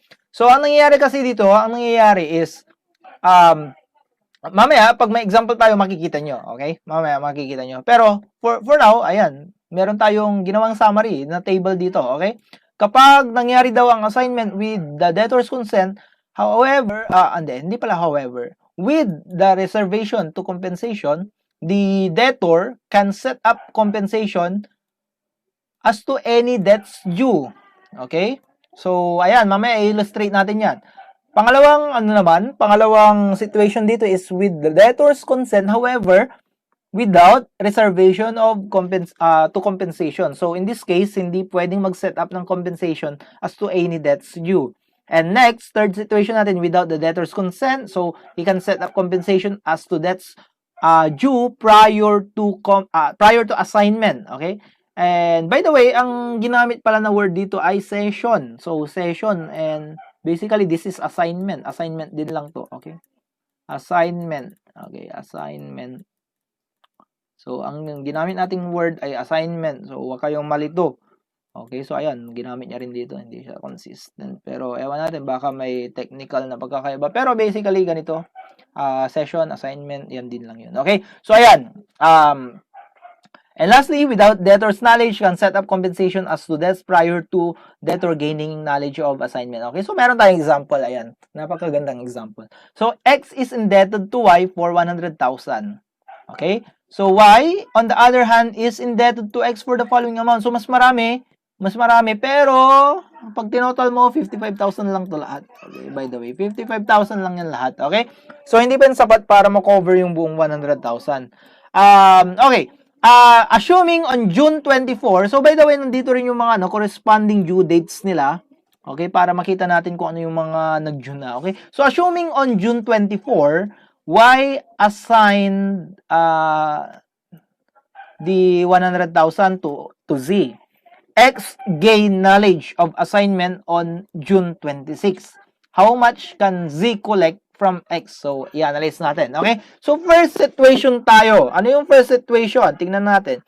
With debtor's consent with reservation to compensation. So, ibig sabihin, ganito ang nangyari. Nung ina-assign, okay, assuming on June 24, nung June 24, nung ina-assign ni Y, yung 100,000 kay Z, pag sinabi nating assignment, binibigay niya na yung right kay D. Ibig sabihin, in this case, magiging bagong creditor niya na is si Z. Okay? So, ayan, ang nangyari is, merong knowledge si X. So, alam niya na inassign kay Z. At the same time, pero, ni-reserve niya yung right niya as to compensation. So, ibig sabihin, pwede siyang mag-set off or pwede niyang i-compensate yung mga debts na mag-due na. So, for example, okay, assuming si Z mangongolekta na at, let's say, July 15. So, para ma-cover na lahat ng debt. Okay? Para ma-cover lahat nitong debt. Okay. So, magkano ang pwede niyang masingil? Ang pwede niya lang masingil ay, okay, 45,000. Kasi pwedeng iset up ni X yung lahat ng, okay? Pwedeng iset up ni X yung lahat ng debt, which is 55,000. So, pag inad natin to 10 plus 12 plus 8 plus 10 plus 15, 20, 55,000. So, ang pwede lang masingil ni X, ni Z, ay 45,000. Okay. Next naman, when debtor consent, okay, with debtor's consent, pero without reservation, hindi niya ni-reserve yung right niya. Hindi niya sinabi na, oh, meron pa rin akong right to compensation. Hindi niya sinabing ganun. Despite na alam niya na, yung ina-assign yung kanyang liability to another person, 'di ba? At nag-consent siya. So in this case, hindi na siya magkakaroon ng right as to compensation. Ibig sabihin, ayan, pag mangongolekta si Z, makokolekta niya yung buong 100,000, wala siyang pwedeng i-set up as compensation. Okay? So next situation, habang ina-assign ni Y kay Z on June 24, ang nangyari is, alam ni debtor, pero hindi siya nag-consent. Hindi pwede. Ayaw ko, wag mong i-assign. Pero actually, wala siya magagawa dahil pag sinabi natin assignment, it doesn't matter kung anong say ni debtor. Okay? Na kay creditor lang yun. Okay? So, in this case, pwede niyang i-set up ang compensation as to debts due prior to assignment. Okay? So, lahat ng debts prior to assignment. Okay, so, prior to assignment. So, kailan yung assignment dito? Ang assignment ay June 24. So, ano yung mga debts na nag-due prior to assignment? These are 10,000, 12,000, and 8,000. So, hindi ito prior. Siyempre, June 25 yan July 1 yan Okay? So, in this case, pag pinag-add natin yon 10 plus 12 plus 8, we have 30,000 na pwede niyang i-set up na compensation. So, therefore, ang pwedeng makolekta ni Z ay 100,000 minus 30,000 will be 70,000. Okay? And last situation tayo. Without debtor's knowledge. Okay? Ano yung without debtor's knowledge? Unlike sa without debtor's consent kasi, yung without consent, may knowledge siya pero hindi siya pumayag. Pero this time, wala siyang kaalam-alam na nagkaroon ng compensation. So, let's analyze. Okay? So, ayan. Nagkaroon lang daw siya ng knowledge of assignment on June 26. So, sabi dito, kapag ito ang situation natin, pwede niyong ma-set up ang compensation as to debts due prior to debtor gaining knowledge of assignment. So kailan yun? Okay? So, ano yung mga na-cover na debt? So, ang mga na-cover na debt ng yung before June 26 ay June 13, June 18, June 22, and June 25. So, hindi niya na-cover yung July 1. So, therefore, ayan, ang pwede niya lang ma-set up as compensation ay 10,000, 12,000, 8,000, and 10,000. So, totaling up to 40,000. So, ayan, 40,000 ang pwede niya ma-set up na compensation. Therefore, kapag maniningil na si Z, ang makokolekta niya lang ay 60,000. So, that will be 100,000 minus 40,000. So, 60,000. Okay? So, that is article, what do you call this? Article 1285. Okay? So, let's move on. Okay, let's move on to article 1285. Okay, 1285. Okay, but pares na 1285. So, this is, I believe, hindi to 1285. Na-copy-paste na naman natin. So, baka 1286 ito. Okay, so never mind. So, paki-check na lang yung ano nyo, civil code. So, feeling ko 1286 to. So, compensation takes place by operation of law, even though the debts may be payable at different places, but there shall be an indemnity for expenses of exchange or transportation to the place of payment. So, ayan, example tayo para mas maintindihan nyo. So, A also obliged to deliver to be a 100 sacks of rice to Davao or in Davao.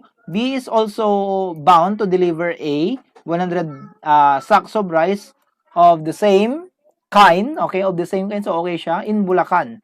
Okay, so pwede ba magkaroon ng ano dito, legal compensation? Okay, so wala namang ano, mukhang wala naman tayong violation dun sa mga different, tawag dito, mga different requisites. So, malamang-lamang pwede, okay? So, pwede magkaroon ng legal compensation. Pero, yung sinasabi ng specific article na ito, ano yun, yung ano, as regards to expenses related to the compensation. Pag pinag-compare mo kasi, yung expenses hindi pareho. Yung the expenses for transportation of the rice to Davao is 4,000. However, sa Bulacan, 1,000 lang, mas mura. Okay, so in this case, kung na-compensate yan lahat, di ba, ang mangyayari is, ano, di ba, ang tawag dito,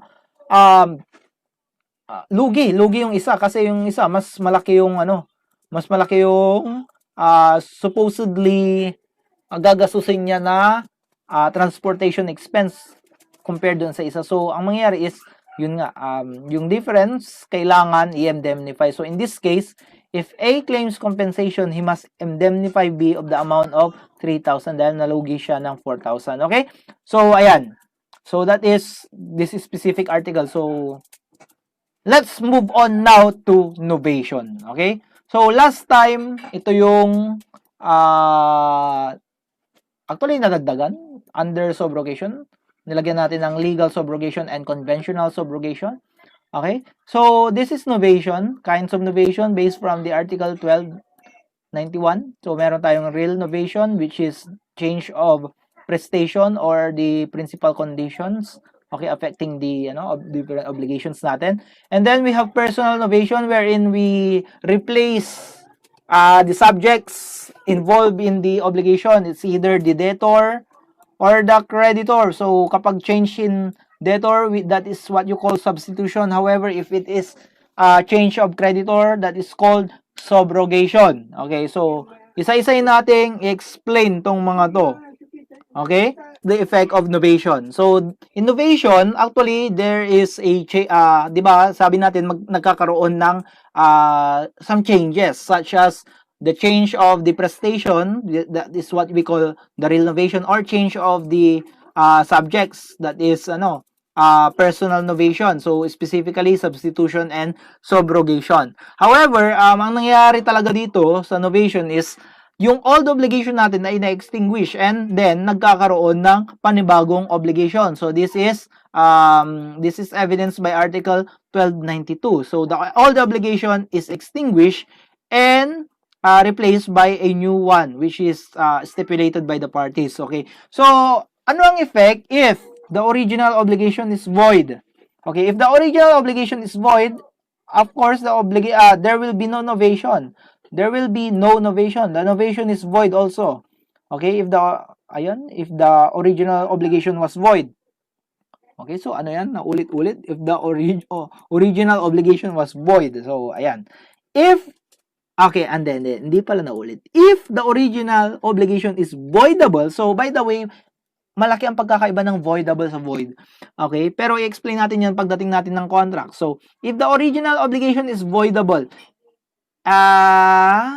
effective if okay, so it will be the novation will be effective if the contract is ratified before the novation or annulment or the annulment can be claimed by, or the annulment can only be claimed by the debtor. So this is under Article 1298. So, ang tatandaan nyo lang muna dyan, kapag void ang original obligation, novation is void din. However, if the original obligation is voidable, okay, pwedeng valid yung novation natin. Okay? So, ayan. Ito yung mga, tawag dito, ito yung mga magpapavalid dun sa novation natin if the original obligation is voidable. Effective if the contract is ratified before novation, or the annulment can only be claimed by the debtor. So, that is based on Article 1298. Next, punta tayo sa if the new obligation is void. If the new obligation is void, yun, anong nangyayari? If the new obligation is void, the original one shall subsist. It will remain in force unless the parties intended that the former relation should be extinguished in any event. Okay, regardless kung valid ba or void yung new obligation. So, basically, under Article 1297, hindi pa rin magkakaroon ng novation. Kasi, yun nga, hindi naman ma-extinguish yung original obligation, 'di ba? As a general rule, okay? So, ayan. Kapag void, so in summary, kapag void ang original obligation, void pa rin ang novation. Ganon din kapag void yung new obligation, void pa rin ang novation. Okay? So, that is the effect of novation. Next is the effect of the novation on accessory obligation. So, ayan. What if meron tayong naka-attach na accessory obligation? So, ayan. When the principal obligation is extinguished in consequence of novation, accessory obligation may subsist only insofar as they may benefit third persons who did not give their consent. So, this is based on Article 1296. So, example tayo. Okay? A owes B 2,000 with an interest of 14,000. B owes C 280, which is the interest. Okay, actually. Interest na 14%. Okay? So, si C ay isang third person. Okay? So, anong nangyari? It was agreed among the parties that A would pay the interest of 280 to C. Okay? So, naulit lang. So, in this case, besides the principal obligation of A, there is a stipulation in favor of C, a third person. Okay, so by the way, this is stipulation for a true way. Pag tinignan nyo yung Article 1311, paragraph 2. Hindi lang ako sure kung yun nga yun talaga, pero malamang-lamang yan yun. Okay, so later on, A and B executed another contract whereby they agreed that A would deliver to be a television set in payment of the loan. So, gusto nilang innovate yung obligation. From an obligation to give 2,000, magiging obligation to give a television na lang siya. So, kapag television ang pinag-usapan natin, hindi nag-earn yan ng interest. Okay? So, ang tanong, may obligation pa rin ba si B kay C na magbayad ng 280, which is yung 280 dependent upon the interest on the 2,000 pesos? The answer is yes, kapag hindi nag-consent si C dun sa novation. Okay? Pero, matutuloy pa rin yung novation. Okay? Tandaan nyo yan, matutuloy pa rin yung novation. Okay? Pero, itong accessory obligation na ito, yung obligation to give 280, bakit siya nasabing accessory? Kasi it is based on a principal obligation. Dito, yung 2,000, di ba? Kino-compute yan based on this. Okay, so, meron pa rin yan. Magsasubsist pa rin yan. Okay? Pero kapag si C nagbigay ng consent dun sa novation, okay lang, sige. Bahala kayo. Okay, so, hindi na magkakaroon ng liability this time na magbigay ng 280. Okay? Kasi, di ba? Hindi naman nag-earn ng interest ang television. Okay? So, that is this specific article. Okay? Effect of novation on the accessory obligations. So, let's move on to substitution. Okay? Specifically, substitution. Okay, this is based on Article 1293. So, novation which consists in substituting, okay, a new debtor in the place of the original one may be made even without the knowledge or against the will of the latter. Okay, so sino yung latter? Si original. Okay, original one. Okay? But not without the consent of the creditor. So, ang kailangan lang, okay, kapag nagkakaroon ng substitution or change of debtor, ang kailangan lang talaga, ang pinaka-required lang is the consent of the creditor. It doesn't matter kung nag-consent si debtor or hindi, si original debtor. It doesn't matter actually. Okay? So, payment by the new debtor gives him the rights mentioned in Articles 1236 to 37. So, this is, by the way, the way back dun sa payment by payment or performance natin, 'di ba? Okay, payment or performance natin na ano. So balikan niyo 'yun. Okay? So ayan, substitution. So isa-isahin natin. Unahin muna natin yung delegation, kung ano yung mga rules when it comes to substitution by delegation. So by the way, substitution by delegation is defined as ano, a mode of substitution wherein the original debtor takes the initiative to present to the creditor a new debtor. Okay? So in this case, tingnan natin kung sakto 'yun. So DOC 1,000. D proposed to C. Okay, so tama. D takes the initiative to present to the creditor a new debtor. So that will be X. Okay? Would substitute him as debtor. So, once na substitute, ang magiging bagong debtor na ay si X. Okay? So, it will become X owes C 1,000 na. Okay? C agreed to the proposal. If at the time of the delegation, X was already insolvent, but his insolvency was neither of public knowledge. Okay, so by the way, before we proceed with that, kapag nagkaroon ng delegasyon, okay, substitution, this is a type of novation, tatandaan nyo. Okay, ang mangyayari is, yun nga, may extinguish na yung obligation ni C. Okay, the effect will be, may extinguish na yung obligation, ni C. Okay, in effect, ay may extinguish na yung obligation ni D, yung original debtor. Okay ba? Pero ang tanong, once na na-extinguish yung obligation niya, wala na bang way para ma-revive yung kanyang obligation? So, ayan. Sasagutin natin yan. C agreed to the proposal if at the time of the delegation, X was already insolvent, but his insolvency was neither of public knowledge nor known to D, then D is not liable. Okay? Neither is D liable if the insolvency of X took place after he delegated his debt. Okay? So, anong ibig sabihin nun? Okay? So, dito kasi, sa delegasyon, an old debtor's debt can be revived only by these two requisites. Number one, the new debtor's insolvency exists before or during the delegation. Okay? Or that's the time kung kailan sinasubstitute na, di ba? And number two, N yan na N. Okay? So, kailangan ma-meet yung dalawang yan para ma-revive. N, okay?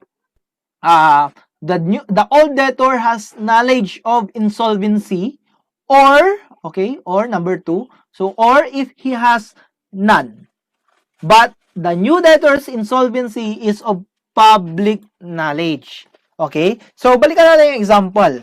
Kapag si X at the time of delegation, when si D pinropose niya kay C yung na may bago ng credit, may bago ng debtor, ibig sabihin, one step, nakakuha na tayo ng one step para magkaroon ng revival dun sa debt, di ba?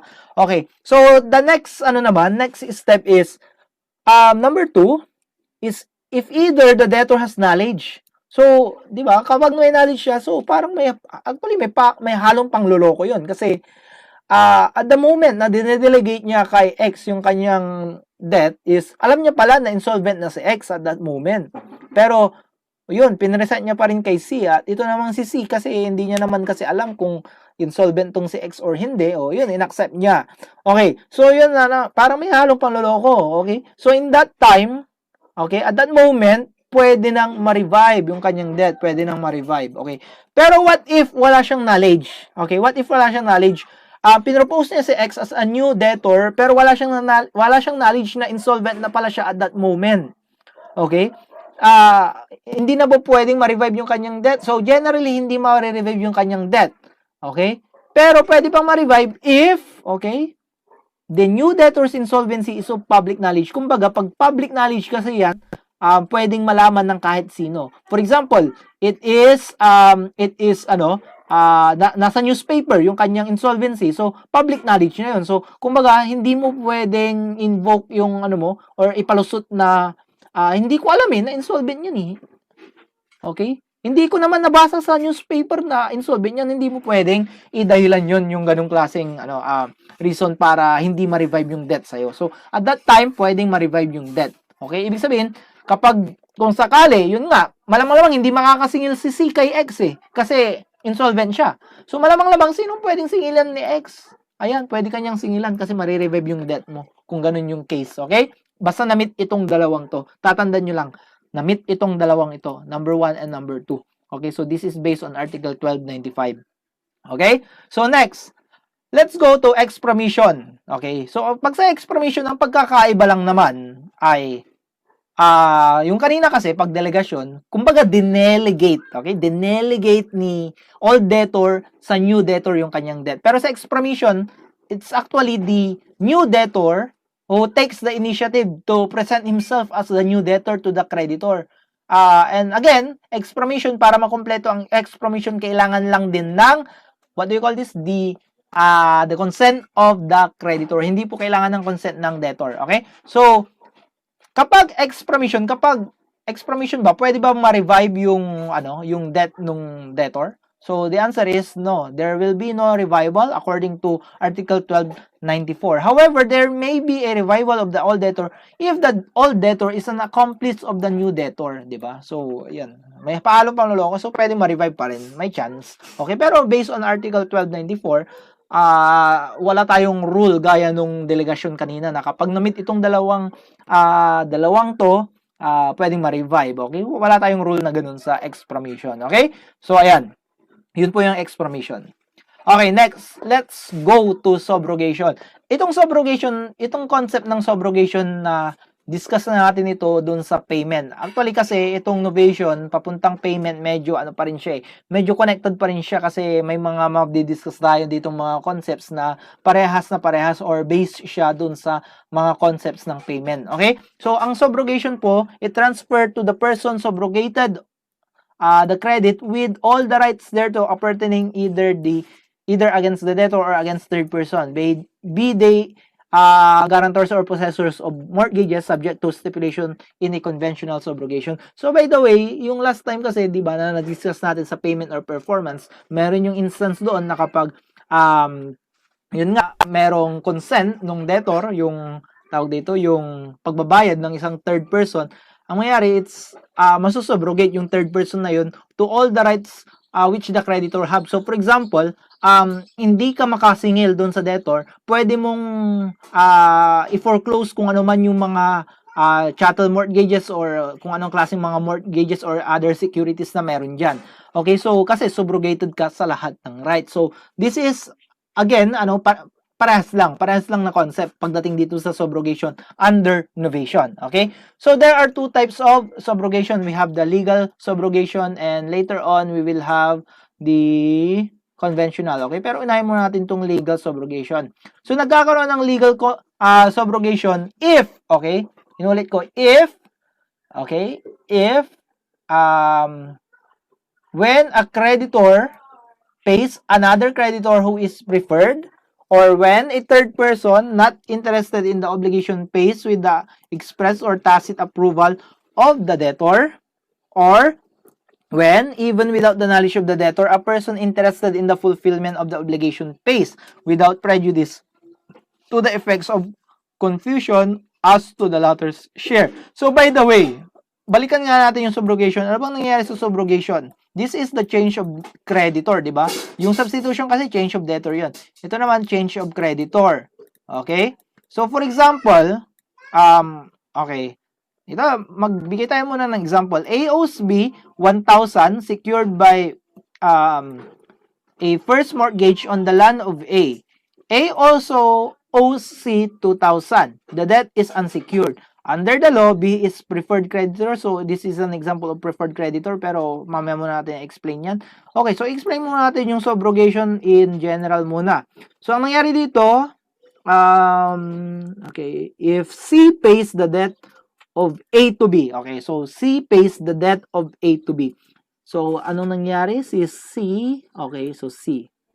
Okay, so si C, binayaran niya yung utang ni A kay B. So, ayan. So, dito, di ba, kung makapansin niyo si A, meron siyang utang kay B. Okay? With regards to 1,000 secured by mortgage on land. Ganun din, si A, may utang din kay C for 2,000. So, ang nangyari pero dito, si C, binayaran niya si B. Okay? Dun sa utang ni A na 1,000. So, ang nangyari, anong mangyayari? Okay? with regards to the 1,000 peso debt, magkakaroon ng change of creditor. Hindi na si B ang creditor ni A. Si C na ang creditor ni A kasi binayaran siya, di ba? So, ang mangyayari is, yun nga, masosubrogate, okay? Sabi dito sa legal subrogation, masosubrogate, okay, to all the rights si C, okay? So, by the way, that is, subrogation in general, yung sinabi ko kanina. Kasi magiging bagong creditor na siya, okay? Pero let's move on to the meaning of legal subrogation. Pag sinabi kasi nating legal subrogation, ganun ulit yung concept ng legal tapos yung conventional kanina parang sa compensation. Kapag sinabi nating legal, automatically masosubrogate yung creditor to all the rights of the previous creditor. So, in this case, ano ba ang right dito ni previous creditor, which is si B? Kapag hindi siya makasingil ng 1,000, pwede niyang i-foreclose ang mortgage doon sa lupa ni A.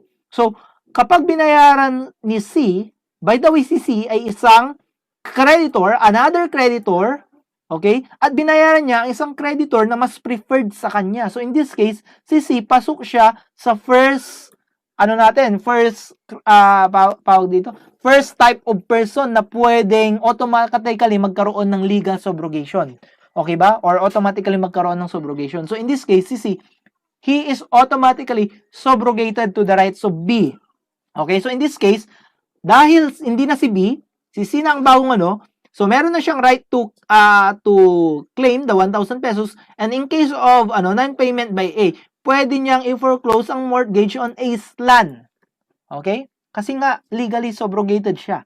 Okay ba? So, yun yung sinasabi dito. Under the law, B who is preferred. So, yun. Binanggit lang na mas preferred si B. So, which is, yun nga yung sinabi sa number 1, when a creditor pays another creditor who is preferred. Binayaran ni C, si B, who is preferred. Okay? So, si C, automatically, subrogated siya. Legally subrogated siya. Pero, paano kung baliktad? Okay? Paano kung baliktad? Okay? Si B, binayaran niya yung utang ni A kay C. Magkakaroon ba ng legal subrogation? Hindi magkakaroon ng legal subrogation. Kasi malinaw. When a creditor pays another creditor who is preferred, in this situation, mas preferred si B. Okay, si C, binayaran niya si B. So, si C, magkakaroon ng automatic na subrogation dun sa right. So, ibig sabihin, si B, kapag, ayun nga, binayaran niya yung utang ni C, anuman ang mga other rights aside from collecting the 2,000, hindi siya masusubrogate dun sa rights na yun kasi hindi siya pasok sa legal subrogation. Okay ba? So, that is number 1. Okay? So, when we check, there are actually 3 instances na pwedeng magkaroon ng legal subrogation. So, punta na tayo sa pangalawa. When a third person not interested. Okay? So, yung concept ng not interested person or parties ay nabanggit na natin sa payment. So, again, dadalhin natin siya pares lang dito. Okay, so number 2. When a third person not interested in the obligation pays with the express or tacit approval of the debtor. So, ayan. A owes B 1,000. Si C, binayaran niya si B. Binayaran niya yung utang ni A kay B with the express or implied consent of A habang binabayaran niya. So, in this case, magkakaroon ng legal subrogation. Dahil, yun nga, may consent ni debtor. Okay? So, in this case, C will be subrogated to whatever rights the previous creditor have. Okay? So, yun ang mangyayari dyan. And number 3, when even without the knowledge of the debtor, it doesn't matter kahit na walang knowledge or kahit hindi siya pumayag, kapag isang interested person ang nagbayad ng isang obligation, okay, syempre without prejudice to the effects of confusion or as to the latter share, magkakaroon pa rin ng legal subrogation. So, in this case, okay, example, supposing the same example, C is guarantor of A. So, yung same example natin, ito, okay, suppose C is the, okay, so C pays B, ano yan, suppose,